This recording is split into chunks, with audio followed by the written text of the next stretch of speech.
ఆంధ్రప్రదేశ్ మాజీ సీఎం జగన్ తెనాలి చేరుకున్నారు. పోలీసుల దెబ్బలకు గాయపడ్డ విక్టర్ కుటుంబాన్ని ఆయన పరామర్శించారు.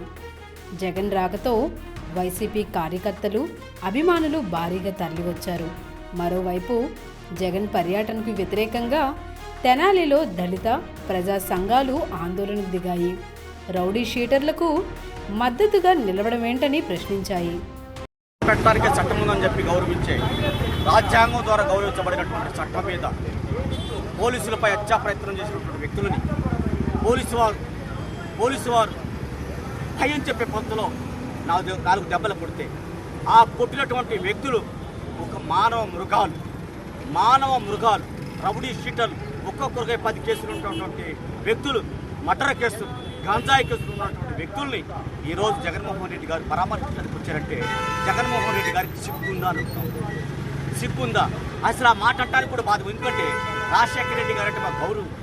రాజశేఖర రెడ్డి గారి బిడ్డగా ఒక జగన్మోహన్ రెడ్డి గారిని ఈ సమాజం అంతా చేదరించుకుంటుందో అర్థం చేసుకోవచ్చు అని చెప్పి తెలియజేస్తూ, మరి నూతక రవికిరణ్ ఇదే తెనాలి ప్రాంతంలో నూతక రవికిరణ్ మాది కులాలకు చెందినటువంటి వ్యక్తిని అతి దారుణంగా ముక్కలుగా నరికి 2022 మార్చి 20వ తారీఖున సముద్రాల పవన్ కుమార్ అలియాస్ లడ్డు అనే రౌడీ షీటర్లు అత్యంత దారుణంగా క్రూరంగా చంపి శవాన్ని కూడా దొరకని పరిస్థితులు చేస్తే ఆ రౌడీ షీటర్లని ఆ రోజు ఖండించినటువంటి జగన్మోహన్ రెడ్డి, ఆ రోజు ఆ ముద్దాయిలకే సపోర్ట్ చేసినటువంటి అప్పటి ఎమ్మెల్యే అన్నపోతుల శివకుమారు, ఆ ముద్దాయిలు సపోర్ట్ చేసినటువంటి అప్పుడు ఎమ్మెల్యే, అప్పుడు మరి రాష్ట్ర మంత్రివర్యులు మరి మేరుగు నాగార్జున గారు మీరు పిలిస్తే ఈరోజు రౌడీ షీటర్ల పరామర్శించడానికి వచ్చారంటే జగన్మోహన్ రెడ్డి గారికి దళితులు ఖచ్చితంగా 2024లో ఏ విధంగా బుద్ధి చెప్పారో 2024లో ఏ విధంగా బుద్ధి చెప్పారో మళ్ళీ రానున్న ఎన్నికల్లో కూడా అదే బుద్ధి చెప్పాలని చెప్పి తెలియజేస్తున్నాను. అలాగే సమాజానికి ఒక